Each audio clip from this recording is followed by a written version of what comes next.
현재 제가 광섬유 끝단이 나노 크기로 제작이 될 수 있는 걸로 알고 있는데요.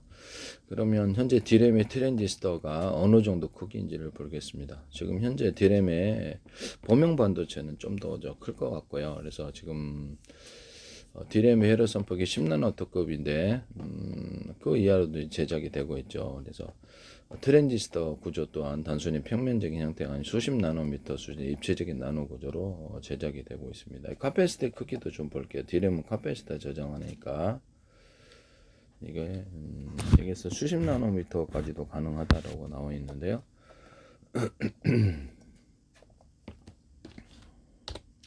D램에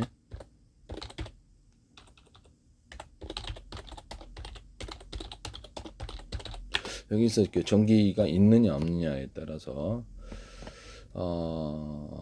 D램 카패시터는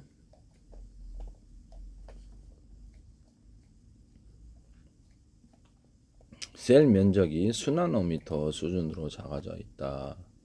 카패시터 주름이 줄어들고 길이는 점점 높아지는 고정 현비 구조가 채택되고 있다. 카패시터가 수나노미터 수준. 그래서 저 방식으로 하면 더 작아질 것 같은데요. 이 부분을 기존의 감지 회로를 통해서 할 것인지 아니면 통합 IC 센서가 이 정도까지는 못 갈 것 같긴 한데 범용 반도체는 좀 가능하지 않을까라고 생각이 듭니다만 통합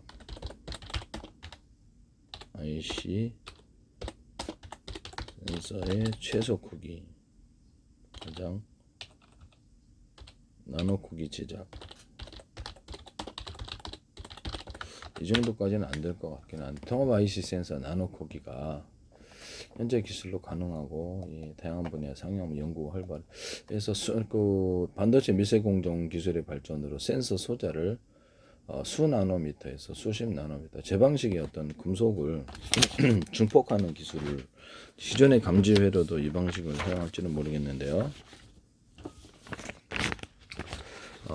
이렇게 빛이 있느냐, 이렇게 이렇게 전류가 있느냐 없느냐를 여기서 받아들여요. 전류를 기존의 감지회로에서도 받아들여서 얘는 단순한 어떤 받아들여 가지고 여기서 그래서 증폭을 합니다. 얘는 무슨 구리다 그러면 이온 상태에서도 가능한데 이온 상태에서도 구리를 대중소로 이렇게 표시를 하고요.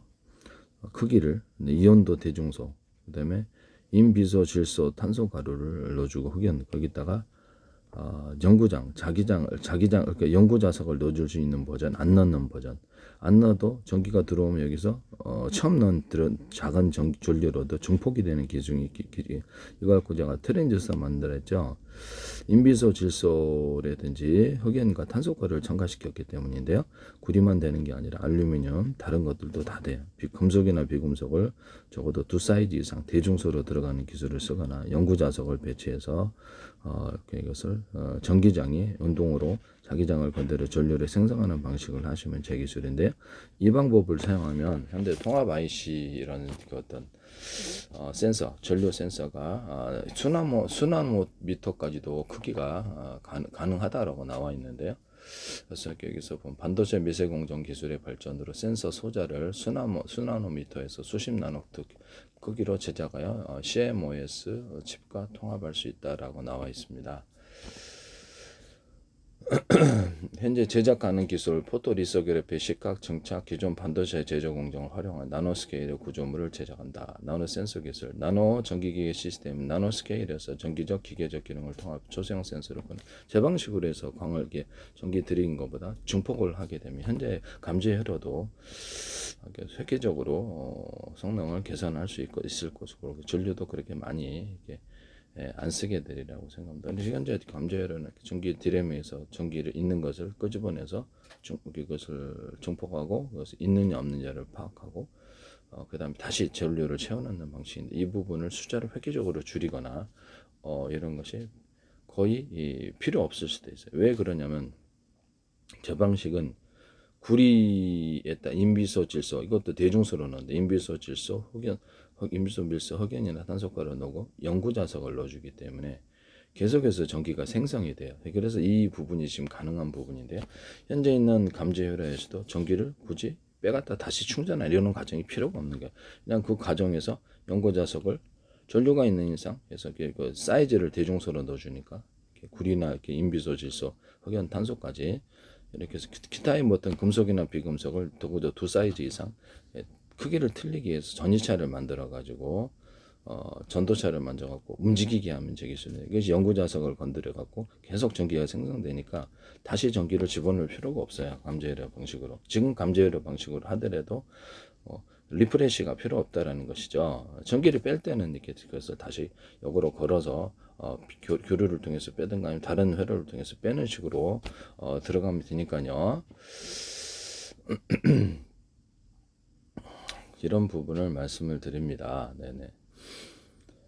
전기를 걸어주면 전류가 있게 되고 그렇지 않으면 빼면은 전기가 없는 식으로 들어가면 된다 이 말씀이에요. 그래서 지금 감지 회로를 방식을 하더라도 제 방식은 이렇게 계속해서 리프레시가 필요 없다. 계속 전기를 다시 공급하지 않아도 된다라는 것이 이런 장점이 있다라는 것이죠. 통합 IC 센서가 나노 크기 제작이 나노 수나노미터에 수십 나노 크기를 제작하는데 제 방식을 사용하면 더 크게 제작할 수 있습니다. 더 작게 나노 단위로 가능하고 TMR 센서가 어떤 방식으로 만들어진지 모르겠는데요. 자기장을 있느냐 없느냐 이것도 제 방식을 사용하게 되면은 자기장이 있는지 없는지를 이렇게 반응을 둬가지고 이쪽 자기장이 같이 움직여주면 되는 거잖아요. 그럼 이것도 통합 TMR 센서 방식이 금속, 구리다, 철도 돼요. 철에 자철석을 넣어가지고 해도 되고요.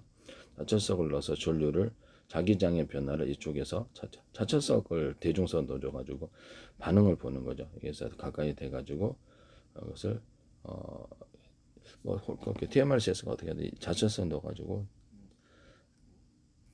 전기가 있느냐 없느냐 자철선을 갖고도 전기가 있느냐 없느냐를 파악할 수 있을 것 같은데요. 전기장이 자기장을 건드리니까 그래서 TMR 센서 자철석 방식으로 해가지고 전기가 이게 한번 잠깐 볼게요. 자철석 방식으로 해가지고 전기가 있느냐 없느냐를 파악할 수 있을 것 같은데 자철성은 전기가 통해요. 연구자성은 전기가 통하지 않고 그래서 전기를 조금만 가져오더라도 그것을 자기장의 변화를 일으켜 준다는 말씀이죠. 그래서 지금 TMR 센서 방식이 어떻게 제작이 50나노초까지는 가능하다고 나와 있는데 나노 크기 제작도 가능하고 그러면 이 자철석이나 자철석을 이용해서 발열은 조금 있을 것 같습니다. 미세하게 들어가면 코팅 구조를 유리석용 코팅 제사를 유리막을 넣어서 발열을 통제를 하게 되면은 그걸 넣어서 제작한다는 거죠. 자철석이나 연구자석에서 그걸 전류를 자철석에 걸어주게 되면은 여기서 그 전기로 인해서 자기장이 형성이 되는데 이 방식으로 전류가 있는 없냐를 파악할 수가 있습니다. 그러면 이거를 지금 통합 IC 센서도 이 자철석을 이용하거나 아니면 연구자석에다가 구리라든지 전도되는 물질을 나노 크기로 이렇게 이온 단계로 넣어주고 라든지 분말을 대중소로 넣어가지고 거기다가 이제 인비소, 질소, 화합물을 만들든지 반응하든지 흑연 탄소가를 같이 넣어주고 그래서 전류를 증폭해줘요. 증폭해주고 그래서 자기장을 건드리는 것을 자기장을 형성하는 거죠. 그 운동이 연구자석을이나 자철석을 건드려서 자기장을 형성하는 것을 봄으로써 전류가 있는지 없는지를 볼 수가 있는데요. TMR 센서라든지 그다음에 감지회로도 이 기술을 쓸 수 있거나 또는 통합 IC 센서도 이 기술을 쓸 수 있습니다. 하시면 저 기술에 대해서 전류를 미세하게 그것을 끄집어내더라도 제 방식에는 어떤 구리를 대중소 구리다 알루미늄도 되고 다른 금속도 되는데 구리다 그럼 인비소 질소 흑연탄소가를 넣어서 전자를 증폭하고 서로 상호 틀린 사이즈가 왔다 갔다 하는 이 전기장을 만들어 가지고 모든 마음으로 서로 평균하고자 해서 왔다 갔다 한다래잖아요. 그것이 이제 연구자석을 건드려서 이것을 자기장을 전기를 추가 생성을 하기 때문에 좀 갖고 와도 괜찮아요. 어느 정도 전체를 빼는 수준이 아니라 조금만 갖고 와서 여기서 자철석을 통해서 전류가 흐르면 거기서 자기장을 그렇게 형성하게 된다는 말씀이죠. 전류가 흐름으로써 그로서 전기가 있는지 없는지를 볼 수가 있다라고 제가 말씀을 드리는데 이걸 이제 그 전류 센서로 만들거나 해서 자기장이 있는지 없는지 자기장 센서로 만드시면 저기서 감지 회로에도 이 방식을 사용하면 계속 리프레시 하지 않아도 되고 전류 여부를 자기장 형성을 통해서 명확하게 알 수가 있는 것이죠. 이걸 기반으로 해서 TMR 센서를 만드시든가 통합 IC 센서를 IC 전류 센서를 만드시 감지회를 만드시면 저 기술이 되겠습니다. 전류를 조금 빼도 전체를 빼는 수준이 아니라면 그것을 전류에 이렇게 중폭 작용을 통해서 구리를 대중소에 기르다 그러면 대중소 사이즈 틀리게 넣고 인비소, 질소, 흑연과 탄소가를 넣기 때문에 이게 이제 증폭 구종을 전자를 증폭한다는 거죠. 그래서 전자를 증폭을 하고 그로 인해서 이 전자가 연고자석까지도 건드릴 수 있는 건 부분이기 때문에 이런 부분을 또 연고자석 있는 버전, 없는 버전, 자처석이 있는 버전, 없는 버전을 통해서도 이것을 전류 여부를 증폭을 통해서 알 수가 있습니다. 이 방식으로 하시면 제 기술이 되겠다. 그래서 지금 제 방식이 기존의 어떤 디램이라든지 모든 반도체를 다 대체를 할 것으로 보이거든요. 제가 보기에는 연구자석 같은 것도 그래서 정방향 옆방향, 순방향 옆방향 전류 걸어서 자기 모멘트에 이렇게 정렬 방향을 N극과 S극을 바꿔줌으로 인해서 1과 0으로 할 수 있는데 크기를 따라서 일십, 백, 천만, 십만 대중소로 해가지고 천만, 천백, 일십, 백, 천만, 십만 0, 1, 2, 3, 4, 5, 6, 7, 8, 9, 10 이렇게 할 수 있다라고 말씀을 드렸는데 이걸 지금 TMR 센서는 50나노초까지 가능하고 나노 크기 제작이 가능한데 제 방식을 사용을 하면 좀 더 작은 크기로 만들 수 있을 것 같아요. 모든 센서가 TMR 센서와 통합 IC 센서, 감지회로 모든 센서가 제 방식을 통해서 전류를 중폭하거나 그것을 자기장의 변화를 본다면 그 연구자석이나 이런 자철석을 배치해 가지고 제 방식이라는 것을 모든 센서는 그렇게 하시면 제 기술에 대한 것을 말씀을 드려요. 네네. 그래서 현재 있는 리프레시 과정이 전혀 필요가 없을 것으로 보입니다. 디램 같은 데서도.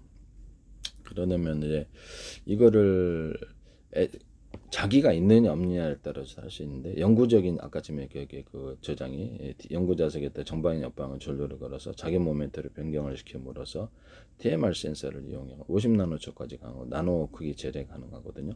움직이는 현재 있는 HDD나 SSD를 제체하고 디램까지도 대체할 수도 있어요. 디램까지도 이걸로 커버를 칠 수 있어요. 네. 다만 연구자석이 어느 정도까지 자기력을 유지할지는 그건 이제 뭐 다른 문제인데요. 이렇게 해서 속도도 뭐 엄청나게 상대가 안 될 정도로 50나노초니까 그래서 HDD보다 몇 배, SATA 방식 SSD는 몇 배 빠른 수준이기 때문에 뭐 상대가 안 될 것으로 보입니다. 네네.